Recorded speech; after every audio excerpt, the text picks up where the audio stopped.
তো বন্ধুরা আজকে আমি এই ভিডিওটাতে আপনাদেরকে শেখাবো কি করে স্টক ক্লিয়ারেন্স করতে হয়। স্টোর ম্যানেজমেন্ট ইনফরমেশন সিস্টেম সম্পর্কে আপনারা সকলেই জানেন। এর আগে আমি বিভিন্ন ভিডিওয়ে বিভিন্ন কিছু দেখিয়েছি আপনাদেরকে। আজকে দেখাবো স্টক ক্লিয়ারেন্স এন্ট্রি কি করে করতে হয়, যেটা খুবই সহজ একটা বিষয়। তাও অনেকেই আমাকে জিজ্ঞেস করেন যে স্টক ক্লিয়ারেন্স কিভাবে দেখাতে হয়, তার বিষয়গুলো আমাকে একটু বলে দিলে ভালো হয়। সেই জন্য আজকে এই ভিডিওটা আমি বানাতে চলেছি। প্রথমেই ওপরে আপনারা দেখতে পাচ্ছেন যে ওপরে একটা ড্রপ ডাউন লিস্ট আছে। এই ড্রপ ডাউন লিস্টের মধ্যে স্টক ক্লিয়ারেন্স করতে গেলে আমাদেরকে আসতে হবে ইস্যু সেকশনে। ইস্যুতে এসে স্টক ক্লিয়ারেন্সকে যদি আমরা এরকম সিলেক্ট করি তাহলে ফার্স্টে এই পেজটা খুলে যায়, যে পেজে প্রথমে ক্যাটাগরি লেখা থাকে। ক্যাটাগরির মধ্যে আমি প্রথমে ড্রাগ সিলেক্ট করলাম। ড্রাগ সিলেক্ট করার পরে এখানে ক্যাটালগ আইটেম সিলেক্ট করতে হয়, আপনারা এগুলো জানেন। এরপর আমি স্টক ক্লিয়ারেন্স টাইপের মধ্যে গিয়ে কনজিউম সিলেক্ট করলাম, অর্থাৎ যেগুলো আমার খরচ হয়ে গেছে। এবারে দেখুন কনজিউম সিলেক্ট করার পরেই একটা সার্চ বাটন রয়েছে তার ডান দিকে। সার্চ বাটনটাকে যদি আমি ক্লিক করি তাহলে কনজিউমটাকে আমি আর দেখতে পাচ্ছি এখানটা কেমন যেন ঝাপসা মতো হয়ে গেল, তার মানে ওই কনজিউমটা ওখানে লক হয়ে গেল আর কি।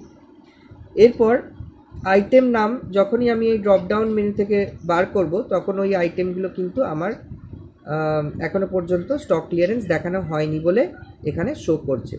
এর মধ্যে মনে করুন যে কোনো একটা আইটেম আমি এখানে শো দেখিয়ে দিচ্ছি। যেমন ধরুন অ্যাট্রোভাস্টাটিন 10 mg ট্যাবলেটটা আমার পুরোপুরি শেষ হয়ে গেছে। আমি পুরোপুরি শেষ হয়ে যাওয়া জিনিসটা দিয়েই আপনাদেরকে দেখাবো। তাহলে এখানে দেখুন অ্যাট্রোভাস্টাটিন 10 mg ট্যাবলেটটা আমি এখানে সিলেক্ট করেছি বলে তার স্টক কোয়ান্টিটিটা এই মুহূর্তে 1000 দেখাচ্ছে, যেটা আমার কাছে সম্পূর্ণভাবে ইস্যু হয়ে গেছে। তাই আমি এখানে ইস্যু কোয়ান্টিটিতে 1000 লিখব, 1000। এরপর আমি যদি এটাকে অ্যাড করে দিই তাহলে অ্যাড হওয়ার পরেই সঙ্গে সঙ্গে নিচে একটা অংশ চলে আসছে যেখানে আমাকে ব্যাচ ডিটেলস বলে লেখা আছে, যেটাকে আমি ক্লিক করলে সঙ্গে সঙ্গে একটা নিউ পেজ খুলে যাচ্ছে। সেখানে গিয়ে আমাকে অ্যাভেলেবেল কোয়ান্টিটির সঙ্গে ইস্যু কোয়ান্টিটিটাকে, যেহেতু আমি পুরোটাই দেখিয়ে দিয়েছি তাই ম্যাচ করিয়ে লিখতে হবে 1000।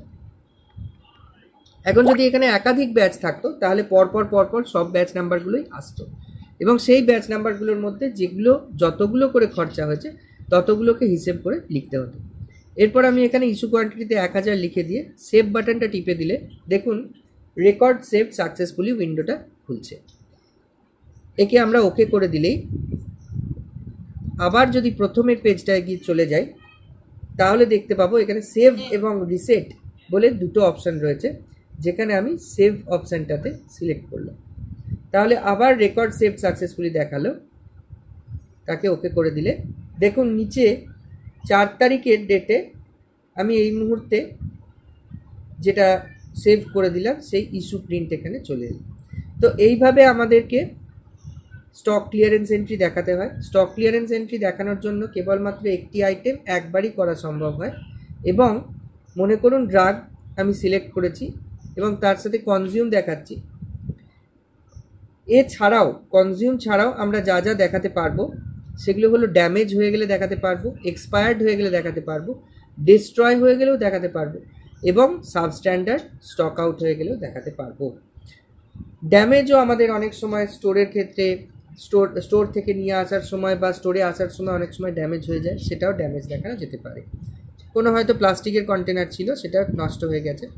এক্সপায়ার্ড স্টক আউট, কোনো কিছু এক্সপায়ার্ড হয়ে গেছে ওষুধ, তাহলে এক্সপায়ার্ড স্টক আউটও কিন্তু এসএমআইএস পোর্টালের মাধ্যমে এইভাবেই দেখানো যায়।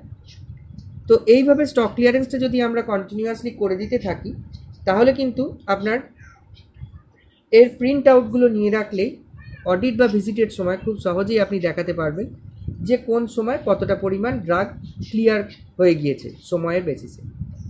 তো আজকে এইটুকুই, ধন্যবাদ।